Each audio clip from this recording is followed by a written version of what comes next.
जोसा काउंसलिंग 2024 अभी चल रही है। 17 जुलाई को आपका राउंड 5 का रिजल्ट आएगा।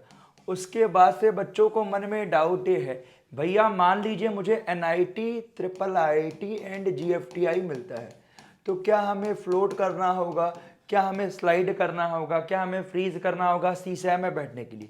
ये क्वेश्चन बहुत आया हुआ है। ठीक है, तो इसके रिगार्डिंग डिस्कस करेंगे। पहला पॉइंट है।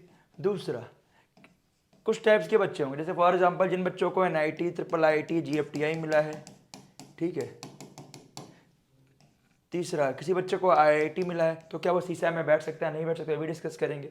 चौथा पॉइंट, अगर मान लीजिए अब तक सीट नहीं मिली हुई है तो क्या हम बैठ सकते हैं, और मान लीजिए हमने सीट मिली है, विड्रॉल कर दिया है, तो क्या बैठ सकते हैं। अगर हम पीएफ नहीं पे करते तो क्या हम बैठ सकते हैं। तो सब डिस्कस कर रहा हूँ, इस वीडियो को पूरा ध्यान से सुनिएगा। चैनल को सब्सक्राइब नहीं किया है, कर लीजिएगा। आपके रैंक पे जो बेस्ट कॉलेज होगा, हम लोग लगातार आपको सजेस्ट भी कर रहे हैं। उसके अलावा जब तक आपकी सीसैब काउंसलिंग नहीं हो जाएगी, आपके भी एयरटेल आपको लास्ट तक सपोर्ट कर रहे हैं। तो ये पूरा डिस्कस करते हैं। सब्सक्राइब करके बेल नोटिफिकेशन इसलिए दबाइएगा क्योंकि मैंने ऐसे बच्चों को देखा उनका कुछ भी मिस होता है तो बाद में पछतावा आपको होता है। तो आइए पूरा डिस्कस करते हैं। पहली मेन इंपॉर्टेंट बात, भैया अगर मान लीजिए जो अपना फ्लोट फ्री स्लाइड हो जाता है, जो भी आपको कॉलेज राउंड 5 में मिलेगा, वहां पे कोई आपका फ्लोट हो गया, स्लाइड का ऑप्शन नहीं आएगा, वो ऑटोमेटिक फ्रीज हो जाएगा। क्यों? ये लास्ट राउंड है, ये आपका लास्ट राउंड है। ठीक है। आईआईटी का विड्रॉल का लास्ट राउंड 4th राउंड है। ठीक है, इसके बाद विड्रॉल नहीं कर सकते हैं। एनआईटी, ट्रिपल आईटी, जीएफटीआई आप राउंड 5 तक कर सकते हैं, तो कोई दिक्कत नहीं। ठीक है। तो जिन बच्चों को आईआईटी मिली है, अगर आईआईटी की सीट नहीं लेनी है, तो ये आपका लास्ट राउंड है 4th, उसके बाद आप विड्रॉल नहीं कर सकते हैं। ठीक है, और ये आपका फ्रीज हो जाएगा ऑटोमेटिक, क्योंकि इसके बाद तो कोई राउंड है ही नहीं, तो ये फ्रीज हो जाएगा, चाहे आपको आईआईटी मिला हो, चाहे एनआईटी मिला हो, ट्रिपल आईटी मिला हो, जीएफटीआई मिला हो।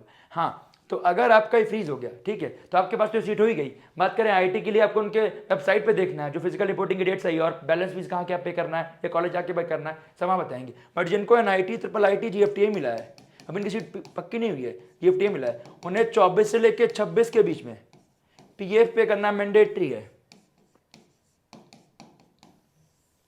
अदरवाइज ये आपकी सीट कैंसिल हो जाएगी, आप पे नहीं करते हैं तो। ठीक है, तो ये पे करना मैंडेटरी है। अदरवाइज अगर मान लो आप पीएफ पे नहीं करते हो तो आप एज अ विड्रॉल ही काउंट हो गए, आपकी सीट कैंसिल हो गई, तो आपके 7 के रुपीज ही कटेंगे, चाहे विड्रॉल करो चाहे पीएफ पे ना करो, चीज वही हो जाएगी। ठीक है, तो ये सभी बच्चे, जिन बच्चों की जेई मेन में रैंक आई हुई है, वो सभी बच्चे सीसैप के लिए एलिजिबल हैं। ठीक है, तो और आगे डिस्कस करेंगे। बट अगर आपको अपने रैंक के बेस्ट कॉलेज चाहिए, मात्र 999 का फुल सपोर्ट है, जल्दी इसकी प्राइसिंग किसकी जाएंगे? क्यों भाई, इतने मिनिमल कॉस्ट में कोई नहीं करता। आपको एक पर्सनल मेंटर मिलेगा, जो भी आपके डाउट्स हैं आप व्हाट्सएप पर आराम से पूछ सकते हो, कॉल बैक करके पूछ सकते हो। चॉइस फिलिंग हम खुद बना के भेज रहे होंगे, एंड आपके पिछले 2 साल 3 साल की मेहनत है, और आपको बेस्ट कॉलेज मिलेगा तो बाद में आपको ही आगे 4 साल बाद अच्छी प्लेसमेंट मिलेगी, ध्यान रखिएगा। यहाँ पे एनआईटीज वगैरह 1 लाख रैंक तक मिलता है, फीमेल में और पीछे तक मिलता है। अगर आपको इसके रिगार्डिंग मुझे चाहिए भैया किस लास्ट रैंक तक एनआईटी मिला है, ट्रिपल आईटी मिला, मुझे इस वीडियो नीचे कमेंट करके बताइएगा। एंड मेरा पर्सनल रिकमेंडेशन है, अगर आपको अपने रैंक के बेस्ट कॉलेज चाहिए तो लिंक का डिस्क्रिप्शन में दिया गया, सपोर्ट को जरूर लीजिएगा। फोन सपोर्ट मात्र 499 रुपीज़ का है, इसमें ओनली 1 टाइम कॉल सपोर्ट है। ठीक है, एंड अभी से लेकर टिल स्पॉट राउंड तो सपोर्ट किया जाएगा, तो बहुत ही अच्छी अपॉर्चुनिटी, मेरा पर्सनल रिकमेंडेशन है, सपोर्ट जरूर कीजिएगा। तो आइए पूरा डिस्कस करते हैं। जो मैंने आपको बताया, हर वो बच्चा एलिजिबल है जो आपका जेईई मेन में रैंक लाया हुआ है। पहले वो बच्चे, तो आइए पूरा डिस्कस करते हैं। फर्स्ट वो बच्चे जिन बच्चों को एनआईटी, ट्रिपल आईटी, जीएफटीआई मिला हुआ है। ठीक है, और ये बच्चे इस सीट को रखते हुए सीसैम में जाना चाहते हैं, तो आपको पीएफ पे करना मैंडेटरी है, और रजिस्ट्रेशन करते वक्त आपका जो आपका सीसैप का होगा उसमें आपको मात्र 5 के रुपीज लेंगे,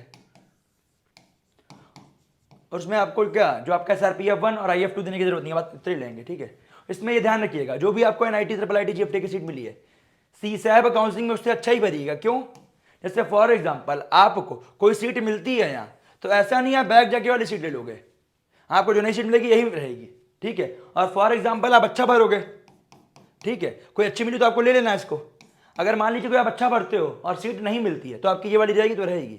तो इसीलिए सीसैप काउंसलिंग अच्छे से कीजिएगा। मान लीजिए कोई आपको नई सीट मिलती है तो आपको वही लेनी पड़ेगी, ये नहीं कि नहीं भैया मुझे जो वाली चाहिए, ये नहीं होगा। तो इसीलिए चॉइस फिलिंग अच्छे से करना मैंडेटरी है। एंड अगर कोई सीट नहीं मिलती तो आपकी ये रहेगी रहेगी, और आपने पीएफ पे किया हुआ है। दूसरे वो बच्चे जिन्होंने पीएफ पे नहीं किया, तो उनकी एज अ वैकेंट सीट जाएगी। ठीक है, उनकी एज अ वैकेंट सीट जाएगी, और यही बच्चे जिन बच्चों ने विड्रॉल किया हुआ है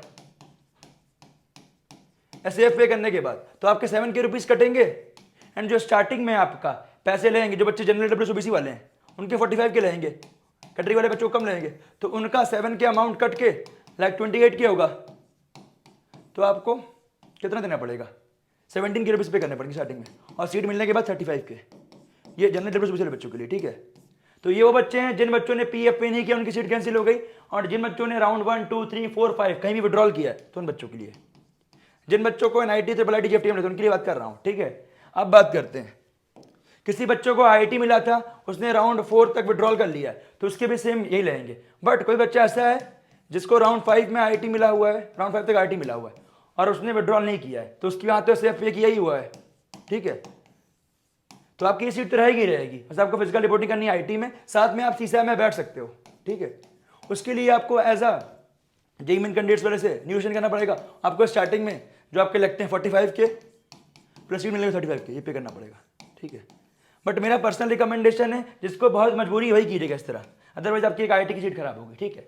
और एक इंपॉर्टेंट पॉइंट, अगर आपको आईआईटी की सीट मिलती है राउंड 5 में और आपने उसे छोड़ते हैं, तो आप नेक्स्ट ईयर आईआईटी के लिए एलिजिबल नहीं हो, मतलब ड्रॉप ले रहे हो, तो आप ध्यान रखिएगा। इसीलिए बता रहा हूँ, अगर आपको मिला है तो आप विड्रॉल कर सकते हैं। और अगली, किसी बच्चे ने अगर एग्जिट हो गया काउंसलिंग से, या डॉक्यूमेंट्स डिस्पेंसरी आई थी वो आप सबमिट नहीं कर पाए थे, तो आप बाहर हो गए थे, तो सभी बच्चे एलिजिबल हैं इसी आपके लिए, ठीक है। तो उसके लिए आप परेशान नहीं होगा। किसी बच्चे को सीट नहीं मिली है, वो भी एलिजिबल, सब बच्चे एलिजिबल हैं। तो फिर से बोल रहा हूँ, जेईई मेन में जिसकी रैंक आई हुई है वो सारे बच्चे एलिजिबल हैं। सीसैम में जिसको जोसा में सीट मिली है वो भी एलिजिबल है, नहीं मिली वो भी एलिजिबल है, जिसकी सीट कैंसिल हो गई, हर बच्चा एलिजिबल है आपके लिए। तो सीसैम काउंसिल जरूर कीजिएगा। अप्रॉक्स 12 के सीट्स पिछली बार खाली थी, इस बार ये 12 से 13 सीट खाली उनकी क्लासेस है, ठीक है। एनआईटी काफी पीछे रैंक तक, ट्रिपल आईटी काफी पीछे रैंक तक, जीएफटी अप टू 10 लाख रैंक तक, कैटेगरी में और पीछे तक मिलता है। तो लिंक का डिस्क्रिप्शन में दिया गया सपोर्ट जरूर लीजिएगा, उसमें मेरी गारंटी है आपके रैंक आपको बेस्ट कॉलेज दिलवाया जाएगा।